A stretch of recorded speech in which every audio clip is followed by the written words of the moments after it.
Since my last video, I found a fourth property. And you would think fourth time's the charm, right? It's a 2-flat building. It seemed like it had charm, it was vintage, and it had character. Today we scheduled the inspection, and just barely in time, because found out it was a short sale.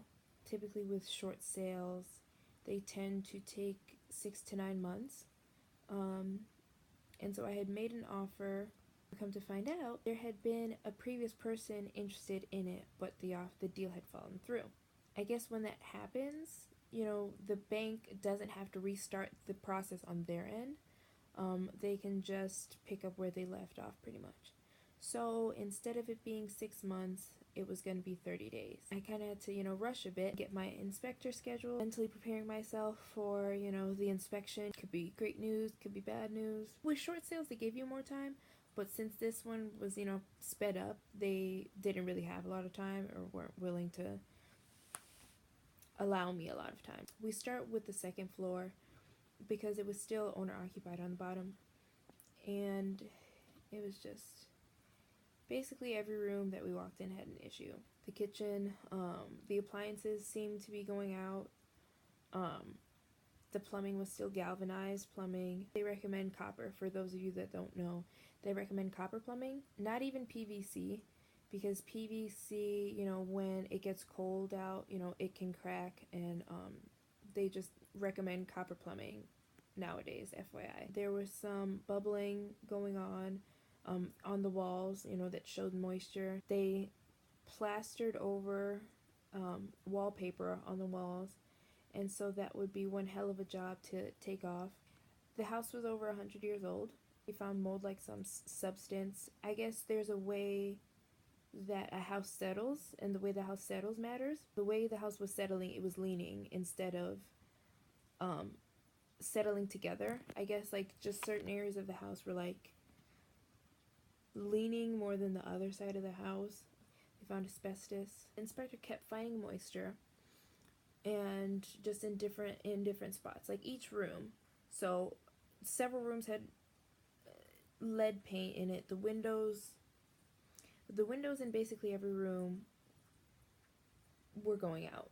It seemed like there was your local handyman that was there, because when we went into the bathroom, for some reason they had a wooden window pane in the bathroom. Even to me, that didn't make sense to have wood in the bathroom, in the shower area. It was just kind of like cause for disaster. There were certain pockets in the bathroom, like in the tiling, like little slits.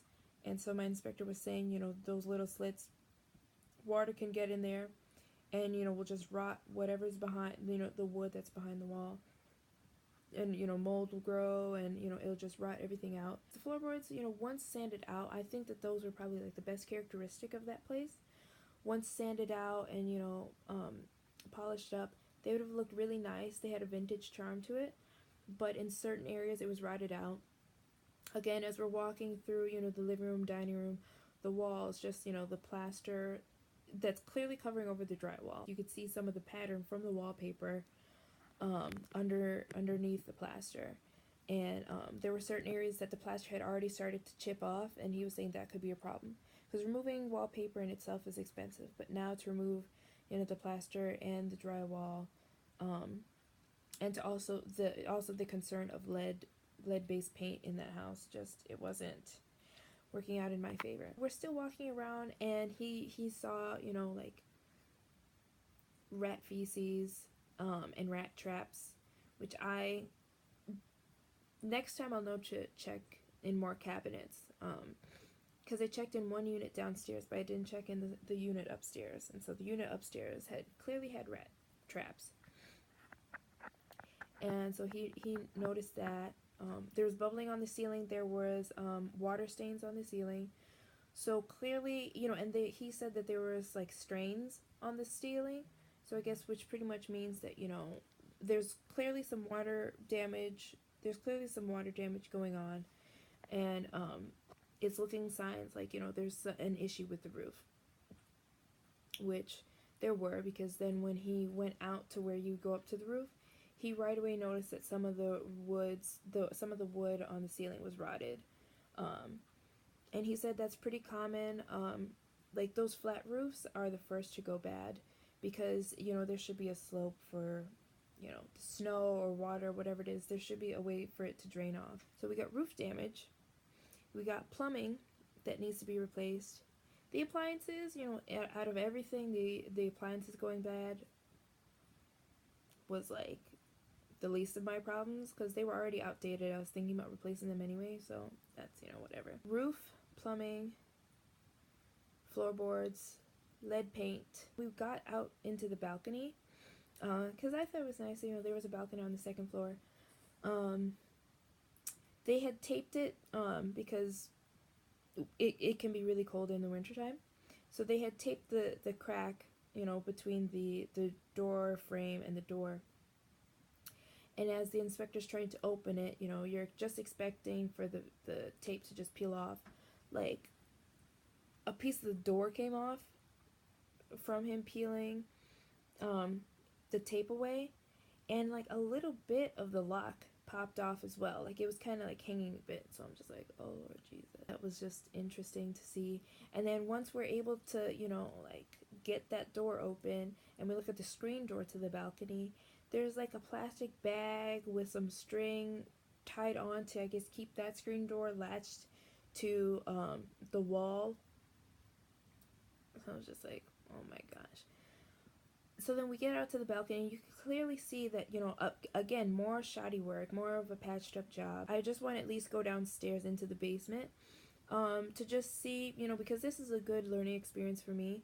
So I just wanted to go into the basement to see what else to look out for, because now I've had to pay for an inspector because I missed some things.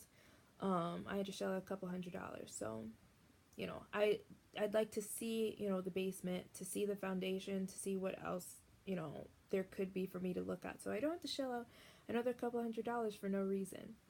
So we go into the basement, and there's a clear, like, 10 inches of where it looks like, water had backed up.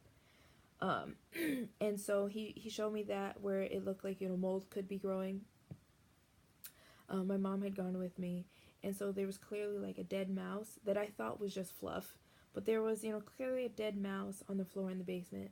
So clearly there's an infestation issue. I don't know how they're getting in or what, but the owner was laying down traps, and it didn't seem to really be working. So there's like a dead mouse in one corner. You got mold growing on the walls, water backing up into the basement. By this point, I had already made up my mind as to what I was going to do. So this now makes my fourth one that didn't work out. My fourth property that I've, basically lost. I will say I'm getting closer. And I think that, with each step that I get, I'm learning something. So I will say, at least there's that. At least now I'm able to identify and see, okay, so there's mold there, or there's, rotten wood there, or to, make sure to look up on the ceilings and see if I see any, like water stains or anything like that. Because the other thing with the ceiling, if it didn't have work done, it was beautiful. Like, there was even designs on the tiles on the ceiling, but you could tell that, again, there was leaks. And some of the tiles that they replaced were like the original tiles, but they were different. They were, in my opinion, obviously different. So you saw there was like this big, huge patch in one section of the ceiling in the living room that clearly didn't match the original tile. And the inspector was saying, yeah, that's clearly, they were doing a patchy job to fix whatever issue that's going on with the roof. So that's my experience. So I guess on to number 5 now. Every once in a while the thought will pop into my mind, like, I should just buy a house and just not worry about it, because if I were to buy a house, I could at least put, a lower down payment, and then, just live there, and, I can do work as I go. But I know as an investment property, this is, the best option. So it just sucks. I guess it's a good thing that things fell through with with this property, because things would have been a little bit tight, and the holidays are coming up too. Now I just have more information. Something that I thought was pretty important that the inspector had mentioned, because he inspects places for other investors as well, and he had spoken to somebody who had like 1,000 units. I still think that that's so many, but who knows how I'll feel in another 10 years, I don't know. But he was speaking to somebody who had been investing since he was a teenager, and he had asked him, like, how is it that you funnel through tenants? Like, what's the best ways to do it? And so the guy had pretty much said, like, the best way to funnel through it is to pick the people who have work long term. Be more cautious of that person who works retail, because they're more disposable. Pick that person who who has something long term, like maybe medical field or in financial field, law firm, people in jobs that they can find work quicker. So that was his piece of advice. I figured that might be a key for your own investment strategy as well for a first-time tenant. So that's basically it. You guys have a good night, and until next time.